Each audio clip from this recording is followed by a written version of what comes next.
Hello friends, कैसे हैं आप सब लोग। मैं हूं जयराम चौधरी और आप सभी का स्वागत है आपके अपने चैनल पर science Guru the best. Please like and share the video. Channel पर अगर आप नए तो सब्सक्राइब करना, बेल आइकन प्रेस कर लेना ताकि वीडियो का नोटिफिकेशन आपको सबसे पहले मिल जाए। आज हम class 9th gravitation chapter number 10, इसका एक इंपॉर्टेंट टॉपिक है मास एंड वेट, ये हम पढ़ने वाले हैं। इसमें क्या डिफरेंस है आप इसका स्क्रीनशॉट ले लो। तो आप देखो, मास और वेट को हम समझते हैं कि मास और वेट में क्या डिफरेंस है। देखो, मास एक स्केलर क्वांटिटी है, वेट एक vector quantity. Weight we vector vector, weight is vector.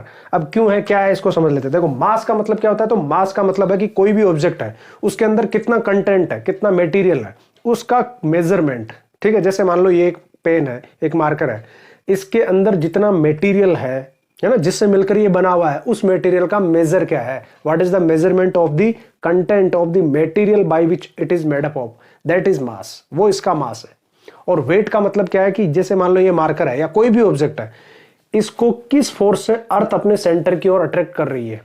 जिस फोर्स से अर्थ इसको अपने सेंटर की ओर अट्रैक्ट कर रही है ना, वो इसका वेट है। तो वेट तो क्या है, फोर्स। कौन सा force? Gravitation force of the earth by which earth attract towards its centre. और मास क्या हो गया? मास is the measure of inertia. अभी हमने इनर्शिया वाले चैप्टर में पढ़ा ना कि जिसका जितना ज्यादा इनर्शिया होता है उसका उतना ही ज्यादा मास होता है। ठीक है, तो mass is the measure of inertia. Inertia का मेजर है। Inertia is the property, tendency to oppose the change in position of the object. किसी ऑब्जेक्ट की पोजीशन में चेंज करने की, पोजीशन में चेंज करेंगे। जैसे मान लो ये अगर ये है फिक्स पड़ा है, इसको अगर मोशन में लेके आना है तो इसके पास एक इनबिल्ट टेंडेंसी होती है, प्रॉपर्टी होती है कि ये अपनी पोजीशन में चेंज नहीं होने देना चाहता। वो पड़ा रहना चाहता है, जैसी पोजीशन में उसी में रहना चाहता है वो। That tendency is the inertia. जिसका जितना ज्यादा मास है उसकी उतना ज्यादा इनर्शिया है। बड़े पत्थर को खिसकाना कितना मुश्किल है, क्योंकि उसका मास ज्यादा है तो उसका इनर्शिया ज्यादा है। ठीक है, ये तो इनर्शिया का मेजर है ये mass. Mass is the measure of inertia. Mass is the quantity of matter content in the body. किसी बॉडी के अंदर कितना क्वांटिटी है, उसकी मात्रा कितनी है, जिससे वो मिलकर बना हुआ है ना, उन पार्टिकल का अमाउंट कितना है। That quantity of matter content in the body is called the mass. Mass is the measure of inertia. और मास की ऐसा यूनिट होती है kilogram. Kilogram is the SI unit of mass. Scalar quantity है। देखो, no direction, इसमें कोई direction नहीं है, no direction involve, so it is scalar quantity. अब यहां देखो, द वेट क्या चीज है? The force with which a body is attracted by the earth. वह फोर्स जिससे किसी बॉडी को, किसी ऑब्जेक्ट को अर्थ अपने सेंटर की ओर अट्रैक्ट करती है, क्योंकि ग्रेविटेशन फोर्स जो ऑफ द अर्थ और ग्रेविटी की डायरेक्शन हमेशा सेंटर ऑफ द अर्थ है, towards the centre of earth है। सो ऐसा यूनिट इज, ऐसा unit of the force, force का ऐसा यूनिट न्यूटन है, तो इसकी भी ऐसा यूनिट क्या हो जाएगी? Newton. Weight is measured in newton, mass is measured in kilogram. जैसे फोर्स का फॉर्मूला ये होता है, force is equal to mass into acceleration. Force is the product of mass and acceleration. अब ये फोर्स जब gravitational force of the earth है या ग्रेविटी है, तो एक ही जगह जी आ जाएगा, एक्सेलरेशन ड्यू टू ग्रेविटी। तो F is equal to M, एक ही जगह हो गया, F is equal to mg। और यही फोर्स उसका वेट हो गया। The force by which object is attracted towards the centre of the earth is the weight of the object. So यहां पर हम F की जगह क्या लिख देंगे? W। So W is equal to mg। W का फॉर्मूला क्या हो गया? वेट का फॉर्मूला क्या हो गया? m into g, mass into acceleration due to gravity. अब देखो, ये किस चीज पे डिपेंड कर रहा है? मास किस पे डिपेंड कर रहा है? मटेरियल।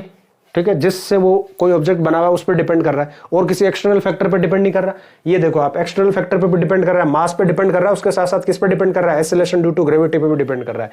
तो मास तो हमें पता है कि मास सब जगह एक जैसा रहने वाला, मास सब जगह एक जैसा रहता है, लेकिन जी की वैल्यू अलग अलग हो सकती है, तो वेट अलग अलग हो सकता है। स्केलर क्वांटिटी होगी, ये वेक्टर क्वांटिटी होगी। डायरेक्शन किधर है? वेक्टर क्वांटिटी है तो डायरेक्शन भी इन्वॉल्व है। वेक्टर क्वांटिटी वो होती है ना जिसमें मैग्नीट्यूड भी हो एज वेल एज डायरेक्शन भी हो। तो मैग्नीट्यूड है जैसे 10 न्यूटन, 50 न्यूटन, कुछ ना कुछ एक वैल्यू होगी, और डायरेक्शन हमेशा टुवर्ड्स द सेंटर होगी, direction towards the centre of the earth. Weight of a body changes from place to place. ये प्लेस टू प्लेस चेंज होता है। क्यों होता है चेंज? क्योंकि प्लेस टू प्लेस जी की वैल्यू चेंज हो जाती है, जबकि ये चेंज नहीं होता। It does not depend on the shape, size and state of the body. ना तो ये बॉडी की स्टेट, शेप या साइज पे डिपेंड करता है, remain same at the all places.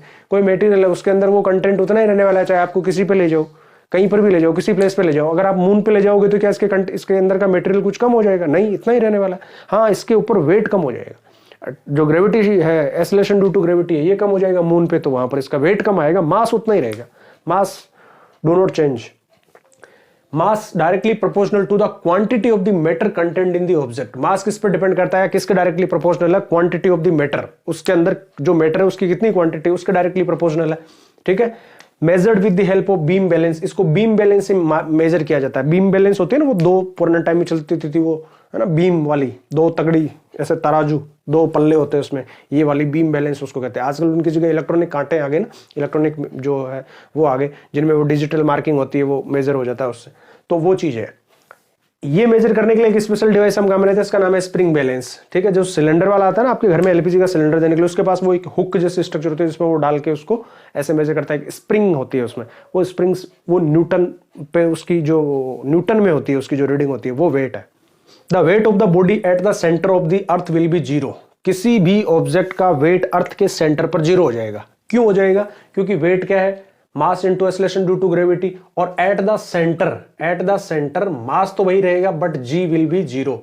जी की वैल्यू एट द सेंटर क्या हो जाएगी? Zero. Acceleration due to gravity earth के सेंटर पे कितना है? जीरो है भाई। एक्सेलरेशन ड्यू टू ग्रेविटी तो सेंटर पे वहां पर कोई एक्सेलरेशन ही नहीं है। सेंटर पे अगर कोई ऑब्जेक्ट है, ये जैसे मान लो यहां से गिरना स्टार्ट होगा, अर्थ के सेंटर तक जाएगा, तब तक इसमें एक्सेलरेशन प्रोड्यूस होगा, तो तब तक तो एक्सेलरेशन है। लेकिन जैसे अर्थ के सेंटर पे पहुंच जाएगा उसके बाद में इसमें एक्सेलरेशन ही नहीं है। एक्सेलरेशन की वैल्यू तो क्या है? जीरो हो जाएगी। तो जब जीरो होगी एक्सेलरेशन की वैल्यू तो उसका वेट क्या हो गया? जीरो। कहां पर? Eight the centre of earth. So eight the centre of the earth the weight of the object is zero. वहां पर जीरो है। एट ए गिवन प्लेस, अच्छा ये चेंज होता है। Weight of the body changes from place to place. ये place to place change होता है। क्यों होता है? देखो, जैसे मैंने आपको क्या कहा कि wait is mass into acceleration due to gravity G. अब जी की वैल्यू चेंज होती है। मास तो कहीं पर चेंज नहीं होगा, लेकिन जी की वैल्यू चेंज हो जाएगी। मून पर जी की वैल्यू अलग है, इवन अर्थ पे भी, इक्वेटर पे और पोल्स पे जी की वैल्यू अलग अलग है, क्योंकि रेडियस अलग अलग है। देखो हमने पढ़ा कि वेट डिपेंड करता है W is equal to G capital M small m upon R square. ये फॉर्मूला होता है। ठीक है, अब देखो यहां पर capital G universal gravitational constant है, ये कांस्टेंट है। Capital M is the mass of the earth, ये भी कांस्टेंट है। Small m is the mass of the object, ये भी कांस्टेंट रहेगा अगर वो ऑब्जेक्ट है तो। अब R square is the radius, R square is the radius of the अर्थ, अगर कोई ऑब्जेक्ट अर्थ की सरफेस पे है तब।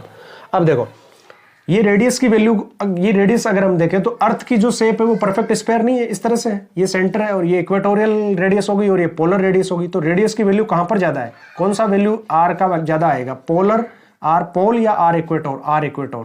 तो R इक्वेटर ज्यादा है। जब R इक्वेटर ज्यादा है तो W क्या हो जाएगा? कम हो जाएगा, वेट कम हो जाएगा। तो किसी ऑब्जेक्ट का इक्वेटर पे वेट जो है ना वो कम आएगा, वो पोल्स पे वेट ज्यादा आएगा।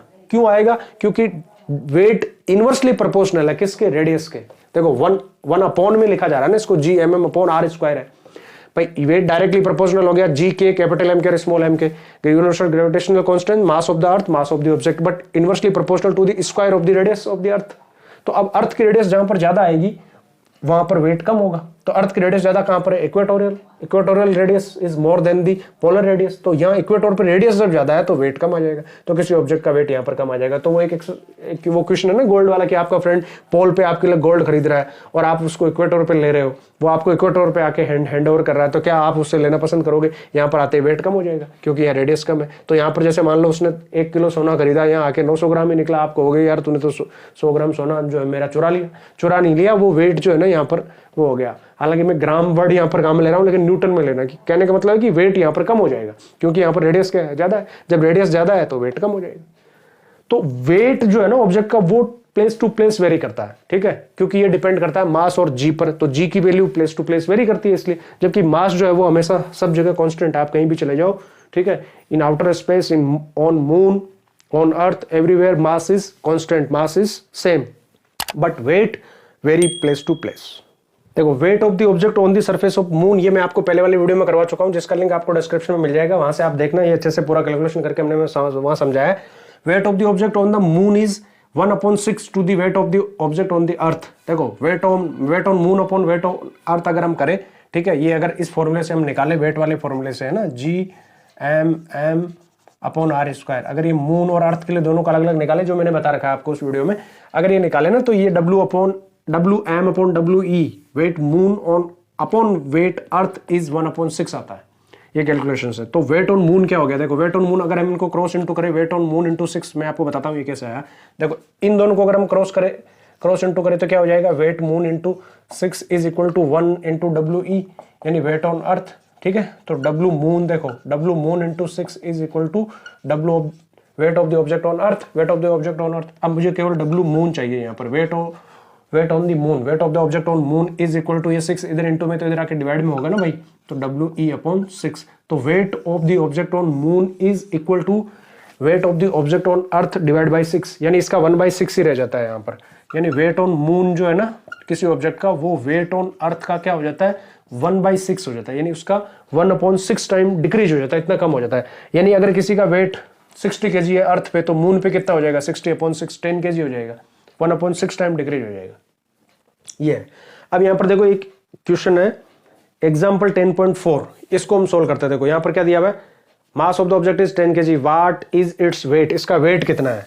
देखो mass m is equal to 10 kg है, तो इसका वेट पूछा है। अभी देखो वेट का फॉर्मूला क्या है, ये वाला है, बहुत सिंपल सा क्वेश्चन हो गया ये तो। W is equal to mass into acceleration due to gravity g, तो यहाँ पर मास कितना गिवन है 10 kg into acceleration due to gravity. अब अर्थ के लिए एक्सेलरेशन ड्यू टू ग्रेविटी होता है 9.8 metre per second square, 9.8 metre per second square. तो इसको अगर हम क्रॉस इंटू करेंगे तो वेट कितना आ जाएगा उसका 98 न्यूटन लिखना है यहाँ पर। Kilogram into metre per second square, kilogram into metre per second square newton होता है, तो वेट इज 98 न्यूटन। इसी तरह से यहाँ पर एग्जाम्पल 10.5 भी है बुक का, वो सेम ऐसा ही है। An object is measured 10 newton when weights on earth, what will be its weight on the moon. किसी ऑब्जेक्ट का वेट ऑन अर्थ 10 न्यूटन है, तो वेट ऑन मून कितना हो जाएगा। ठीक है, देखो weight on earth is equal to 10 newton, then what will be the weight on moon, ये हमको निकालना है। तो देखो अभी हमारे पास फॉर्मूला क्या है, weight on moon upon weight on earth is equal to 1/6। ठीक है, ये है। या हम यूं कहें कि weight on moon is equal to weight on earth into 1/6, या इसको हम ऐसे भी लिख सकते हैं कि weight on moon is equal to weight on earth upon 6, ये फॉर्मूला है हमारे पास। Weight on moon is equal to weight on earth upon 6, so weight on earth is 10 newton, तो 10 अप, तो यहाँ पर क्या हो जाएगा देखो, W moon is equal to weight on earth कितना हो गया 10 न्यूटन, 10 न्यूटन अपॉन 6, तो वेट ऑन मून कितना हो जाएगा 10 डिवाइड बाई 6 करो 1.67 न्यूटन। वेट की ऐसा यूनिट न्यूटन नहीं है, तो ये न्यूटन, इस तरह से हो गया।